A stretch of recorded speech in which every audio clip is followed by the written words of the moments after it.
প্রিয় শিক্ষার্থীরা, আজ আমরা বিজ্ঞান বইয়ের ষষ্ঠ অধ্যায় সংবেদী অঙ্গ নিয়ে আলোচনা করব। আমাদের চোখ, কান, নাক, জিহ্বা ও ত্বক এই 5টি অঙ্গের সাহায্যে আমরা পৃথিবীর নানা কিছু দেখতে, শুনতে, গন্ধ পেতে, স্বাদ নিতে ও স্পর্শ অনুভব করতে পারি। আজকের পাঠে আমরা জানব এই অঙ্গগুলো কিভাবে কাজ করে এবং কিভাবে এগুলোর যত্ন নিতে হয়। বইয়ের 42 নম্বর পৃষ্ঠা খুলো, শুনবে এবং বইয়ের পাতায় চোখ রাখবে। ষষ্ঠ অধ্যায় সংবেদী অঙ্গ। আমাদের দেহ একটি আজব যন্ত্র। যন্ত্রটির গড়ন এমন নিখুঁত যে এর কথা ভাবতেই অবাক লাগে। যন্ত্রের প্রতিটি অংশ মাপে মাপে বানানো, একটুও কম বেশি নেই। আর যন্ত্রটিকে ঠিক ঠিক চালানোর জন্য প্রতিটি অংশ নিগ নিগ কাজ করে চলে। কাউকে কিছু বলতে হয় না। কার কি কাজ সে আপনিই বুঝে নিচ্ছে। আমাদের কিছু বুঝার আগেই ঘটনা ঘটে যায়। যেমন চোখের দিকে সাই করে একটি মাছি উড়ে এলো, অমনি চোখের পাতা গেল বন্ধ হয়ে। অসাবধানে গরম চুলায় হাত পড়লে তুমি হাত সরিয়ে নেবে। পায়ে কাটা ফুটার সাথে সাথে মাগো বলে কাতরাবে। সারা শরীর জেনে গেল কি একটা পায়ে বিঁধল। আমরা এগুলো অনুভব করতে পারি পঞ্চ ইন্দ্রিয়ের সাহায্যে। এই অধ্যায়ে আমরা পঞ্চ ইন্দ্রিয়ের সম্পর্কে আলোচনা করব। এই অধ্যায় শেষে আমরা সংবেদী অঙ্গসমূহের কাজ ব্যাখ্যা করতে পারব। পরীক্ষণ ও পর্যবেক্ষণে সংবেদী অঙ্গের ব্যবহার প্রদর্শন করতে পারব। সংবেদী অঙ্গের যত্ন নেওয়ার কৌশল ব্যাখ্যা করতে পারব। সংবেদী অঙ্গের যত্নের বিষয়ে নিজে সচেতন হব ও অন্যকে সচেতন করব। পাঠ 1, 2 ও 3 সংবেদী অঙ্গ। আনিকা এবার বার্ষিক পরীক্ষায় প্রথম স্থান অধিকার করে ষষ্ঠ শ্রেণীতে উত্তীর্ণ হয়েছে। সে বরাবরই লেখাপড়ায় ভালো। সবাই বলে ওর মাথা ভালো। মাথা ভালো মানে মগজ ভালো। আমাদের দেহের চালক হচ্ছে মস্তিষ্ক। মস্তিষ্ককে আমরা মগজ বলে থাকি। আমাদের দেহের সব কাজই চলছে মস্তিষ্কের হুকুমে। মস্তিষ্ক থাকে মাথার খুলির ভিতর। খুলির মাঝখানে বসেই আমাদের দেহের বাইরের ও ভিতরের কাজকর্ম চালায় কিভাবে? চোখ, কান, নাক, ত্বক ও জিহ্বা বাইরের সকল খবরাখবর জোগাড় করে মস্তিষ্ককে জানিয়ে দেয়। চোখ দিয়ে দেখি, কান দিয়ে শুনি, জিহ্বা দিয়ে আমরা খাবারের স্বাদ গ্রহণ করি, ত্বক দিয়ে গরম, ঠান্ডা, তাপ, চাপ অনুভব করি। এগুলো সংবেদী অঙ্গ।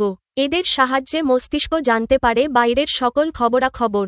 যেমন, তুমি রাস্তা পার হবে। হঠাৎ করে গাড়ি তোমার সামনে এসে পড়ল। তোমার চক্ষু তখনই জানিয়ে দেবে মস্তিষ্ককে। মস্তিষ্ক তখন তোমার মাংসপেশিদের বলবে দাঁড়িয়ে যাও, এখন রাস্তা পারাপারের দরকার নেই। অমনি তোমার পা দুটো দাঁড়িয়ে যাবে।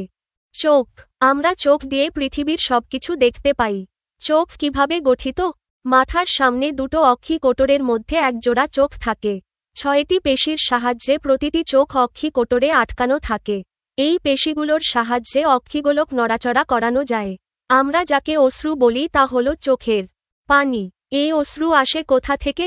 অশ্রুগ্রন্থি থেকে নিঃসৃত তরল যা চোখের পানি বা অশ্রু নামে পরিচিত।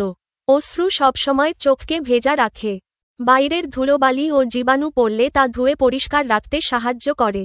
চোখের ত্বক স্বচ্ছ আর পেছনের অংশ কালো। তার ফলে আমাদের চোখ হয়েছে ছোট্ট ক্যামেরার মতো। চোখের বিভিন্ন অংশ ও কাজগুলো নিম্নরূপ। 1. চোখের পাতা। চোখের বাইরের আবরণ। চোখের পাতা খোলা ও বন্ধ করা যায়। এটা বন্ধ করে চোখকে ধুলোবালি থেকে রক্ষা করা যায়। 2. কনজাংক্টিভা। চোখের পাতা খুললেই চোখের যে অংশটুকু আমরা দেখতে পাই, সে অংশটুকু একটা পাতলা পর্দা দিয়ে ঢাকা থাকে, তার নাম কনজাংক্টিভা। এই পর্দাটি জীবাণু দ্বারা আক্রান্ত হলেই তাকে কনজাংটিভাইটিস বা চোখ উঠা রোগ বলে। 3. অক্ষিগোলক। এটি গোলাকার বলের মতো অঙ্গ। গোলকটি 3টি স্তর নিয়ে গঠিত। ক. স্লেরা। অক্ষিগোলকের বাইরের সাদা, শক্ত ও পাতলা স্তরটি হল স্লেরা। এটি চোখের আকৃতি রক্ষা করে। এর ভিতর দিয়ে কোনো আলো প্রবেশ করতে পারে না। কর্নিয়া। স্লেরার সামনের চকচকে অংশটি হল কর্নিয়া। এই অংশটি একেবারেই স্বচ্ছ। এর ভিতর দিয়েই আলো চোখের ভিতর প্রবেশ করে। খ. কোরয়েড। স্লেরা স্তরের নিচের স্তরটি কোরয়েড। এটা একটা ঘন রঞ্জিত পদার্থের স্তর। এখানে বহু রক্তনালী প্রবেশ করে। আইরিশ। কর্নিয়ার পেছনে কালো গোলাকার পর্দা থাকে। একে আইরিশ বলে। এটি কোরয়েডের অংশ। আইরিশের মাঝখানে একটি ছিদ্র থাকে, যাকে পিউপিল বলে। আইরিশ পেশি দিয়ে তৈরি। একে আমরা সাধারণত চোখের মণি বলে থাকি। আইরিশের পেশিগুলো সংকুচিত ও প্রসারিত হতে পারে। আইরিশের পেশি সংকোচন প্রসারণের ফলে পিউপিল ছোট বড় হতে পারে। এর ফলে আলোকরশ্মি রেটিনায় প্রবেশ করতে পারে। লেন্স পিউপিলের পেছনে একটি দ্বি-উত্তল লেন্স থাকে। লেন্সটির মাঝখানের দুই দিক উঁচু আর আগাটা সরু। লেন্সটি এক বিশেষ ধরনের সিলিয়ারি পেশি দ্বারা আটকানো থাকে। এই পেশিগুলো সংকুচিত ও প্রসারিত হতে পারে। এদের সংকোচন প্রসারণ দরকার মতো লেন্সের আকৃতি পরিবর্তন করতে পারে। Iris, lens, cornea, pupil, sclera, retina, optic স্নায়ু। চিত্র 6.1 চোখের অন্তঃগঠন। গ. রেটিনা। রেটিনা অক্ষিগোলকের সবচেয়ে ভিতরের স্তর। এটি একটি আলোক সংবেদী স্তর। এখানে রড ও কোণ নামে দুই ধরনের কোষ রয়েছে। চোখের লেন্সটি চক্ষু গোলককে সামনে ও পেছনে দুটি অংশে বিভক্ত করে। এই অংশগুলোকে প্রকোষ্ঠ বলে। সামনের প্রকোষ্ঠে জলীয় এবং পেছনের প্রকোষ্ঠে এক বিশেষ ধরনের জেলির মতো তরল পদার্থ থাকে, যা চক্ষুগোলকে আলোকরশ্মি প্রবেশ, পুষ্টি সরবরাহ এবং চক্ষুগোলকের আকার বজায় রাখতে সহায়তা করে। চোখের যত্ন। চোখ একটি কোমল অঙ্গ। খুব যত্নে রাখতে হবে। ঠিকমতো যত্ন না নিলে চোখে নানা রকম অসুখ হতে পারে। যেভাবে চোখের যত্ন নেওয়া যায় তা হল ঘুম থেকে উঠে ও বাইরে থেকে আসার পর অবশ্যই পরিষ্কার পানি দিয়ে ধুয়ে চোখ দুটি পরিষ্কার করা।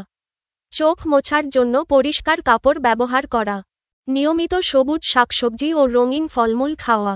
এগুলোতে ভিটামিন এ থাকে। এগুলো চোখের জন্য খুবই ভালো। এগুলো খেলে রাতকানা রোগ এড়ানো যায়। কাজ। মডেল বা চার্টের সাহায্যে চোখের বিভিন্ন অংশগুলো চিনে নাও। এবার খাতায় মানুষের চোখের একটি চিত্র এঁকে এর অংশগুলোর নাম লেখো। চোখের বিভিন্ন অংশ। 1. Cornea, cornea. 2. Iris, iris. 3. Pupil, pupil. 4. Lens, lens. 5. Retina, retina. 6. Sclera, sclera. 7. Optic স্নায়ু, অপটিক নার্ভ। কিভাবে আঁকবে? প্রথমে একটি গোলাকার চোখের চিত্র আঁকবে। সামনে কর্নিয়া দেখাবে। কর্নিয়ার পেছনে আইরিস ও মাঝখানে পিউপিল আঁকবে। পিউপিলের পেছনে লেন্স আঁকবে। চোখের ভেতরের পেছনের অংশে রেটিনা দেখাবে। বাইরের সাদা অংশ স্লেরা দেখাবে। পেছনে দিকে অপটিক স্নায়ু বের হয়েছে দেখাবে। এভাবে চিত্র এঁকে প্রতিটি অংশের পাশে নাম লিখলে কাজটি সম্পূর্ণ হবে। নতুন শব্দ: সংবেদী অঙ্গ, রেটিনা, লেন্স, অক্ষিগোলক, পিউপিল, আইরিশ। স্লেরা ও কনজাংক্টিভা। পাঠ 4.5 কান। আমরা কি দিয়ে শুনি? আমরা কান দিয়ে শুনি। কান না থাকলে আমরা শুনতে পেতাম না, কথাও বলতে পারতাম না, কারণ কথা বলাটা তো শিখতে হয় শুনে শুনে। আমাদের মাথার দুই পাশে দুটো কান বা কর্ণ আছে। কর্ণ বা কান আমাদের শুনতে ও দেহের ভারসাম্য রক্ষার প্রধান অঙ্গ হিসেবেও কাজ করে। আমাদের কান তিনটি অংশে বিভক্ত, যথা 1. বহিঃকর্ণ, 2. মধ্যকর্ণ ও 3. অন্তঃকর্ণ। 1. বহিঃকর্ণ, পিনা, কর্ণকুহর ও কর্ণপটহ নিয়ে বহিঃকর্ণ গঠিত। ক. পিনা। এটি কানের বাইরের অংশ, মাংস ও কোমলাস্থি দিয়ে গঠিত। শব্দ কর্ণকুহরে পাঠানো এর প্রধান কাজ। খ. কর্ণকুহর। পিনা একটি নালীর সাথে যুক্ত। এই নালীটিকে কর্ণকুহর বলে। গ. কর্ণপটহ। কর্ণকুহর শেষ হয়েছে একটা পর্দায়। এই পর্দাটির নাম কর্ণপটহ বা টিম্পেনিক পর্দা। কর্ণপটহ বহিঃকর্ণের শেষ অংশ। বহিঃকর্ণ, মধ্যকর্ণ, অন্তঃকর্ণ। চিত্র 6.2 কানের অন্তঃগঠন। 2. মধ্যকর্ণ। বহিঃকর্ণ ও অন্তঃকর্ণের মাঝখানে মধ্যকর্ণ অবস্থিত। এটা একটা বায়ুপূর্ণ থলি যার মধ্যে ম্যালিয়াস, ইনকাস ও স্টেপিস নামে তিনটি ক্ষুদ্র ক্ষুদ্র হাড় বা অস্থি রয়েছে। অস্থিসমূহের মাধ্যমে শব্দ তরঙ্গ বা ঢেউ অন্তঃকর্ণে পৌঁছায়। কানের সাথে গলার সংযোগের জন্য ইউস্টেশিয়ান টিউব নামে একটি নল আছে। এই নলটির কাজ হল কর্ণপথের বাইরের ও ভেতরের বায়ুর চাপ সমান রাখা। 3. অন্তঃকর্ণ। এটি অডিটরি ক্যাপসুল অস্থির মধ্যে অবস্থিত। অন্তঃকর্ণ দুটি প্রধান প্রকোষ্ঠে বিভক্ত। ক. ইউট্রিকুলাস। অন্তঃকর্ণের এই প্রকোষ্ঠটি তিনটি অর্ধবৃত্তাকার নালী দিয়ে গঠিত। এদের ভিতরে আছে খুব সূক্ষ্ম লোমের মতো স্নায়ু ও রস। লালির ভিতরের এই রস যখন নড়ে বা আন্দোলিত হয়, তখনই স্নায়ুগুলো উদ্দীপ্ত হয়, আর তখনই সে উদ্দীপনা মস্তিষ্কে পৌঁছায়। এই অংশ দেহের ভারসাম্য রক্ষার কাজ করে। খ. স্যাকুলাস। অন্তঃকর্ণের এই প্রকোষ্ঠের চেহারা অনেকটা শামুকের মতো প্যাঁচানো নালিকার মতো। একে ককলিয়া বলে। ককলিয়ার ভেতরে শ্রবণ সংবেদী কোষ থাকে। প্যাঁচানো নালিকা এক ধরনের রসে পূর্ণ থাকে। এই অংশ শ্রবণের কাজ করে। কানের যত্ন। কান আমাদের শ্রবণ ইন্দ্রিয়। কানের সমস্যার কারণে আমরা বধির হয়ে যেতে পারি। কানের যত্ন নেওয়ার জন্য যা করতে হবে তা হল নিয়মিত কান পরিষ্কার করা, গোসলের সময় কানে যেন পানি না ঢোকে সেদিকে সতর্ক থাকা, কানে বাইরের কোনো বস্তু বা পোকামাকড় ঢুকলে ডাক্তারের পরামর্শ নেওয়া, উচ্চ শব্দে গান না শোনা। পাঠ 6। কাজ। মডেল বা চার্টের সাহায্যে কানের বিভিন্ন অংশগুলো চিনে নাও। এবার খাতায় মানুষের কানের একটি চিত্র এঁকে কানের অংশগুলোর নাম লেখো। বিভিন্ন অংশের কাজ উল্লেখ করো। মানুষের কানের বিভিন্ন অংশ ও কাজ। মানুষের কান 3টি প্রধান অংশে বিভক্ত। 1. বহিঃকর্ণ। 2. মধ্যকর্ণ। 3. অন্তকর্ণ। 1. বহিঃকর্ণ। বহিঃকর্ণ 3টি অংশ নিয়ে গঠিত: পিনা, কর্ণকুহর ও কর্ণপটহ। পিনা কানের বাইরের অংশ। এটি শব্দ সংগ্রহ করে কর্ণকুহরে পাঠায়। কর্ণকুহর একটি লালির মতো অংশ যা শব্দকে কর্ণপটহ পর্যন্ত পৌঁছে দেয়। কর্ণপটহ এটি একটি পাতলা পর্দা। শব্দের আঘাতে এটি কম্পিত হয়। 2. মধ্যকর্ণ। মধ্যকর্ণে 3টি ছোট হাড় থাকে: ম্যালিয়াস, ইনকাস ও স্টেপিস। এই হাড়গুলো শব্দের কম্পনকে বাড়িয়ে অন্তকর্ণে পৌঁছে দেয়। এখানে ইউস্টেশিয়ান টিউব থাকে যা কানের ভেতরের ও বাইরের বায়ুচাপ সমান রাখে। 3. অন্তকর্ণ। অন্তকর্ণ 2টি অংশ নিয়ে গঠিত: ইউট্রিকুলাস ও স্যাকুলাস। ককলিয়া। ইউট্রিকুলাস দেহের ভারসাম্য রক্ষা করে। স্যাকুলাস বা ককলিয়া শব্দ শুনতে সাহায্য করে এবং শব্দের সংকেত মস্তিষ্কে পাঠায়। উপসংহার: কানের বিভিন্ন অংশ একসাথে কাজ করে আমাদের শুনতে সাহায্য করে এবং দেহের ভারসাম্য বজায় রাখে। নতুন শব্দ: কর্ণপটহ, মধ্যকর্ণ, অন্তকর্ণ, অর্ধবৃত্তাকার নালী ও ককলিয়া। পাঠ 7। নাক। নাক। আমরা নাক দিয়ে কোনটা সুগন্ধ বা দুর্গন্ধ তা অনুভব করতে পারি। নাক দিয়ে আমরা শ্বাস নেই। ফুলের সুগন্ধ প্রাণভরে গ্রহণ করি আর পচা, ময়লা ও আবর্জনার গন্ধ পেলে নাকে কাপড় দেই। মুখ গহ্বরের উপরে নাক অবস্থিত। এর 2টো অংশ আছে: 1. নাসারন্ধ্র ও 2. নাসাপথ। 1. নাসারন্ধ্র। নাকের যে ছিদ্র দিয়ে বাতাস দেহের ভেতরে ঢোকে তাকে নাসারন্ধ্র বলে। 2. নাসাপথ। এটা নাসারন্ধ্র থেকে গলার পেছনে ভাগ বা গলবিল পর্যন্ত বিস্তৃত একটি গহ্বর। এই গহ্বরটি ত্রিকোণাকার। পাতলা প্রাচীর দিয়ে গহ্বরটি 2 ভাগে বিভক্ত হয়েছে। এর সামনের ভাগ লোম দ্বারা আবৃত থাকে ও পিছনের দিকটা পাতলা আবরণী ঝিল্লি দ্বারা আবৃত থাকে। এই ঝিল্লিকে ঘ্রাণঝিল্লিও বলা হয়। এতে থাকে সূক্ষ্ম রক্তনালিকা যা অসংখ্য ঘ্রাণকোষের সাথে সংযোগ রক্ষা করে। ঘ্রাণ সংবেদন স্নায়ু, নাক, ঊর্ধ্ব ওষ্ঠ, দাঁত। চিত্র 6.3। নাকের অন্তগঠন। নাকের যত্ন। নাক দিয়ে আমরা ঘ্রাণ নিই, শ্বাস প্রশ্বাস চালাই। নাকের মধ্যে শ্লেষ্মা ঝিল্লির আবরণ থাকে। শিশুদের নাকের শ্লেষ্মার সাথে ধুলোবালি জমে, এগুলো নিয়মিত পরিষ্কার করা প্রয়োজন। প্রয়োজনে স্বাস্থ্যসম্মত মাস্ক ব্যবহার করা যেতে পারে। জিহ্বা। রাকিবের খুব মিষ্টি পছন্দ। মিষ্টি দেখলে ওর জিভে পানি আসে। জিভ বা জিহ্বা দিয়ে আমরা খাদ্যবস্তুর টক, ঝাল, মিষ্টি, তিতা স্বাদ গ্রহণ করে থাকি। এটা আমাদের স্বাদ ইন্দ্রিয়। মুখ গহ্বরে অবস্থিত লম্বা পেশিবহুল অঙ্গটি হল জিহ্বা। জিহ্বার উপরে একটি আস্তরণ আছে, এতে বিভিন্ন স্বাদ গ্রহণের জন্য স্বাদ কোরক থাকে: নোনতা ও মিষ্টি, টক, টক, তিতা, অগ্রপ্রান্ত, পশ্চাৎপ্রান্ত। চিত্র 6.4। জিহ্বার গঠন ও স্বাদ অঞ্চল। জিহ্বার কাজ: খাদ্যের স্বাদগ্রহণ করা, খাবার গিলতে সাহায্য করা, খাদ্যবস্তুকে নেড়েচেড়ে দাঁতের নিকট পৌঁছে দেয়, ফলে খাদ্যবস্তু চিবানো সহজতর হয়। খাদ্যবস্তুকে লালার সাথে মিশ্রিত করতে সাহায্য করে। জিহ্বা আমাদের কথা বলতে সাহায্য করে। জিহ্বার যত্ন। খাদ্য পরিপাকের জন্য জিহ্বা একটি গুরুত্বপূর্ণ অঙ্গ। জিহ্বার যত্ন নিতে হলে যা করতে হবে তা হল: দাঁত ব্রাশ করার সময় নিয়মিত জিহ্বা পরিষ্কার করা। শিশুদের নিয়মিত জিহ্বা পরিষ্কার করা উচিত, তা না হলে জিহ্বায় ছত্রাকের সংক্রমণ হতে পারে। অনেক রোগের কারণে জিহ্বার উপর সাদা বা হলদে পর্দা পড়ে। জ্বর হলে সাধারণত এটা হয়। এই সময়ে পানিতে লবণ গুলে কুলকুচি করলে ভালো ফল পাওয়া যায়। শিশুদের জিহ্বা নিয়মিত পরিষ্কার না করলে জিহ্বার উপর দইয়ের মতো দেখতে ছোট ছোট দাগ দেখা দেয়। এটা এক প্রকার ছত্রাকের সংক্রমণ থেকে হয়। মুখ ও জিহ্বায় ঘা হলে অতি তাড়াতাড়ি ডাক্তারের পরামর্শ নিতে হবে। নতুন শব্দ: স্বাদ কোরক, নাসাপথ ও গলবিল। পাঠ ৮ ত্বক ও ত্বকের যত্ন। আমরা শরীরের উপর দিয়ে পিঁপড়ে হেঁটে গেলে টের পাই। কোনো জিনিস গরম না ঠান্ডা তা বুঝতে পারি। কেউ তোমাকে ছুঁয়ে দিলে তাও বুঝতে পারো। এগুলো কে করে, কিভাবে ঘটে? চর্ম বা ত্বকের সাহায্যে এগুলো ঘটে। ত্বক বা চামড়া, যেসব অঙ্গ দিয়ে আমাদের দেহ গঠিত, সেগুলো যাতে রোগজীবাণু বা বাইরের আঘাত থেকে রক্ষা পায়, সেজন্য সমস্ত দেহ চামড়া বা ত্বক দিয়ে ঢাকা থাকে। এই ত্বকই হচ্ছে আমাদের দেহের আবরণ। ত্বকের দুটি স্তর আছে, একটি উপচর্ম বা বহিঃত্বক এবং অন্যটি অন্তঃচর্ম বা অন্তঃত্বক। উপচর্ম উপচর্ম হচ্ছে ত্বকের বাইরের আবরণ। হাতের তালু ও পায়ের তালুর চামড়া বা ত্বক খুব পুরু, আবার ঠোঁটের চামড়া বা ত্বক পাতলা। এই উপচর্ম থেকেই লোম, চুল ও নখের উৎপত্তি হয়। উপচর্মে লোমকূপও রয়েছে। অন্তঃচর্ম বা অন্তঃত্বক, অন্তঃত্বকে রয়েছে রক্তনালী ও স্নায়ু। এছাড়াও রয়েছে লোমের মূল, ঘর্মগ্রন্থি, তেলগ্রন্থি, শ্বেতগ্রন্থি ইত্যাদি। লোমহীন স্থানে অর্থাৎ কোরতল ও পদতলে শ্বেতগ্রন্থির সংখ্যা বেশি থাকে।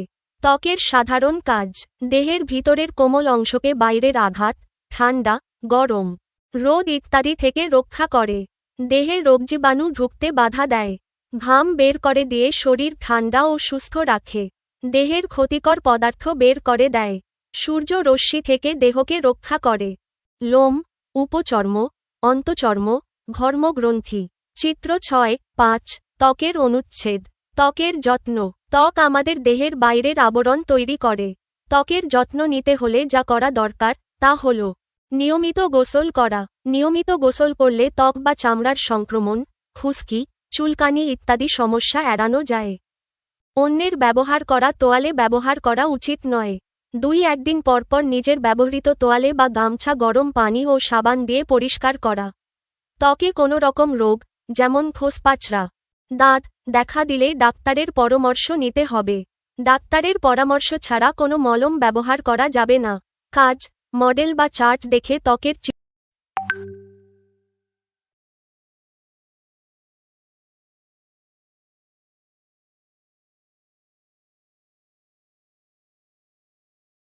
কাজ মডেল বা চার্ট দেখে ত্বকের চিত্র অঙ্কন কর এবং এর বিভিন্ন অংশ চিহ্নিত করো। Exploring human skin, the integumentary system, মানুষের ত্বক অন্বেষণ। Integumentary system, stratum corneum, stratum corneum, epidermis, upper skin, epidermis, উপরের ত্বক, ডার্মাস, ইনার স্কিন, ডার্মিস, অভ্যন্তরীণ ত্বক, হাইপাডার্মিস, সাবকিউটেনিয়াস লেয়ার, হাইপোডার্মিস, তলপেটের স্তর। অয়েল গ্ল্যান্ড, সেবেশিয়াস গ্ল্যান্ড, তেল গ্রন্থি, সিবেশিয়াস গ্রন্থি, হেয়ার ফলিকল, চুলের ফলিকল, হেয়ার রুট, চুলের মূল, হেয়ার পাপিলা, চুলের পাপিলা, ছিদ্র, নার্ভ ফাইবার, স্নায়ুতন্তু। সোয়েট গ্ল্যান্ড, সুডোরিফারাস গ্ল্যান্ড, ঘামের গ্রন্থি, সুডোরিফেরা গ্রন্থি, ব্লাড ভেসেলস, আর্টেরিওল এবং ভেনুলে, ডিঅক্সিজেনেটেড, রক্তনালী, ধমনী এবং শিরা, ডিঅক্সিজেনেটেড। অ্যারেক্টা পিলি মাসল, অ্যারেক্টর পিলি পেশি, ফ্যাট সেলস, হাইপোস্টেসিউ, চর্বি কোষ, হাইপোজ টিস্যু। নস্ট্রেলস, নাকের ছিদ্র, অলফ্যাক্টরি নার্ভ, ঘ্রাণ স্নায়ু, নেজাল ক্যাভিটি, নাকের গহ্বর। নেজাল ক্যাভিটি, নাসাপথ, নাকের গহ্বর, নাসাপথ, নস্ট্রেলস, নাসারন্ধ্র, আপার লিপ, উপরের ঠোঁট, টিথ, দাঁত। হিউম্যান টাং টেস্ট রিজনস, মানুষের জিহ্বার স্বাদ অঞ্চল, ব্যাক পার্ট, বিটার, পিছনের অংশ, তিক্ত, front part of the tongue, জিহ্বার সামনের অংশ, back part of the tongue, জিহ্বার পিছনের অংশ, সল্টি, লবণাক্ত, সাওয়ার, টক। ফ্রন্ট টিপ, সুইট, সামনের টিপ, মিষ্টি। এই অধ্যায়ে আমরা যা শিখলাম: চোখের লেন্স দ্বিউত্তল, সিলিয়ারি পেশি সংকোচন ও প্রসারণের মাধ্যমে লেন্সকে বাঁকাতে, গোল ও চ্যাপ্টা করতে পারে। আইরিশ পেশি সংকোচন প্রসারণের মাধ্যমে পিউপিল ছোট বড় করা যায়। নমুনা প্রশ্ন, বহুনির্বাচনী প্রশ্ন। ১. আমাদের দেহের সংবাদী অঙ্গ কোনটি? গ. চোখ। ২. কোথায় ঘাম তৈরি হয়? গ. ঘর্মগ্রন্থিতে। নিচের উদ্দীপকের ৩ ও ৪ নং প্রশ্নের উত্তর দাও। ১২ বছর বয়সী রতন অনিয়মিতভাবে গোসল করে। এমনকি গোসলের পর নির্দিষ্ট তোয়ালে ব্যবহার করে না। সম্প্রতি তার মাথায় খুশকির মাত্রা খুব বেড়েছে। এছাড়া তার গায়ে খোসপাচড়া হওয়ায় সে ফেরিওয়ালার কাছ থেকে মলম কিনে মাখে। ৩. রতনের মাথায় কিসের সমস্যা হয়েছে? ক ত্বকের, কারণ খুশকি মূলত মাথার ত্বকের সমস্যা। 4 খোসপাঁচড়া যাতে না হয় সেজন্য রতনের। আই নিয়মিত গোসল করতে হবে। ই পরিষ্কার তোয়ালে ব্যবহার করতে হবে। নিচের কোনটি সঠিক? ক আই ও ই। কারণ খোসপাঁচড়া প্রতিরোধের জন্য নিয়মিত গোসল করা ও পরিষ্কার তোয়ালে ব্যবহার করা প্রয়োজন, কিন্তু ডাক্তারের পরামর্শ ছাড়া যেকোনো মলম ব্যবহার করা ঠিক নয়। সৃজনশীল প্রশ্ন। ক স্লেরা কাকে বলে? চোখের অক্ষিগোলকের বাইরের সাদা, শক্ত ও পাতলা স্তরকে স্লেরা বলে। এটি চোখের আকৃতি বজায় রাখে এবং চোখকে সুরক্ষা দেয়। এর ভেতর দিয়ে আলো প্রবেশ করতে পারে না। খ শিশুদের জিহ্বা পরিষ্কার করা উচিত কেন? ব্যাখ্যা করো। শিশুদের জিহ্বা নিয়মিত পরিষ্কার করা উচিত, কারণ জিহ্বায় খাবারের কণা ও জীবাণু জমে থাকতে পারে। জিহ্বা পরিষ্কার না করলে সেখানে ছত্রাকের সংক্রমণ হতে পারে এবং জিহ্বার উপর দইয়ের মতো সাদা দাগ দেখা দিতে পারে। এতে মুখে দুর্গন্ধ ও বিভিন্ন রোগ হতে পারে। তাই শিশুদের সুস্থ রাখার জন্য নিয়মিত জিহ্বা পরিষ্কার করা প্রয়োজন।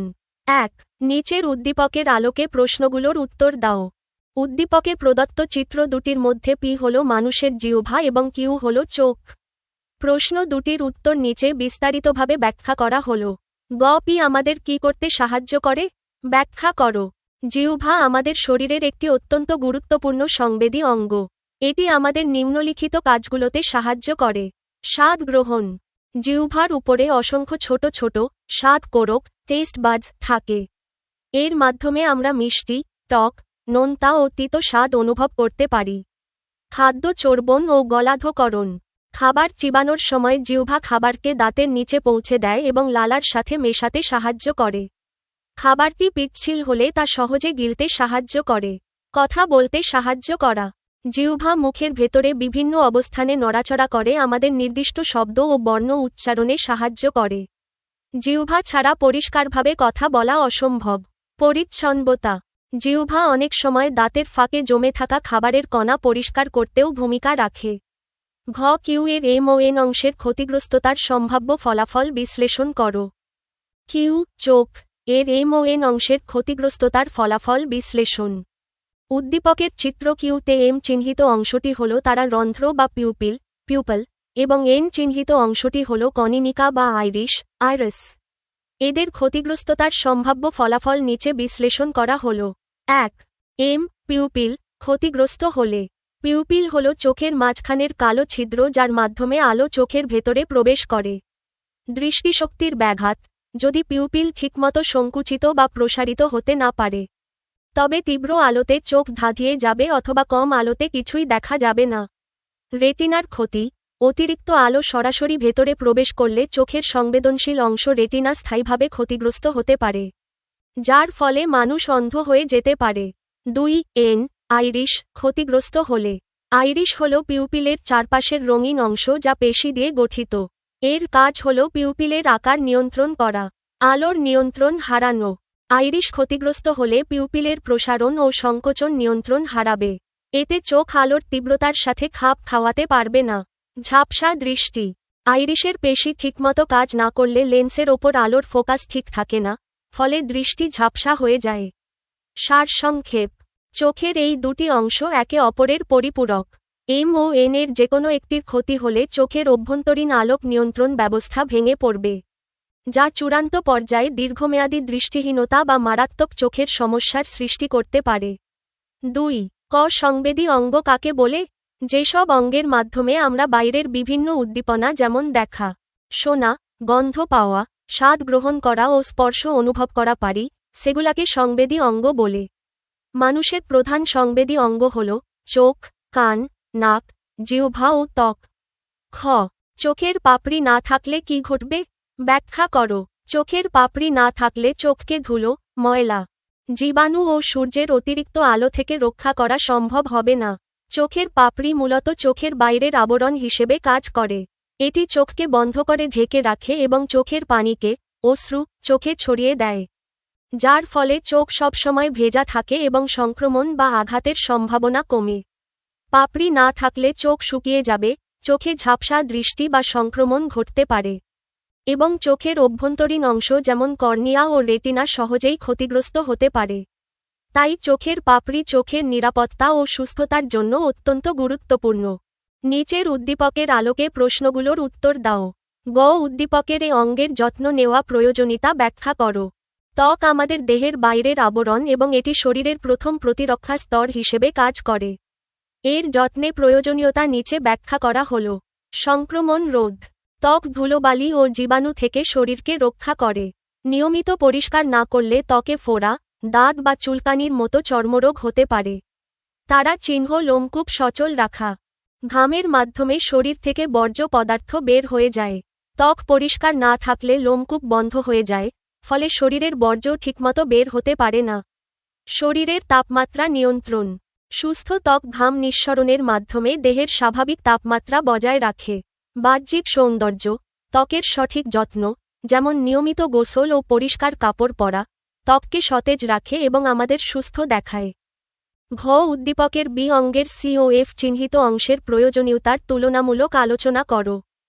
চিত্র বিতে সি চিহ্নিত অংশটি হল কর্ণপটহ, ইয়ারড্রাম, টাম্প্যানিক মেমব্রেন, এবং এফ চিহ্নিত অংশটি হল ম্যালিয়াস, যা মধ্যকর্ণের একটি ক্ষুদ্র অস্থি।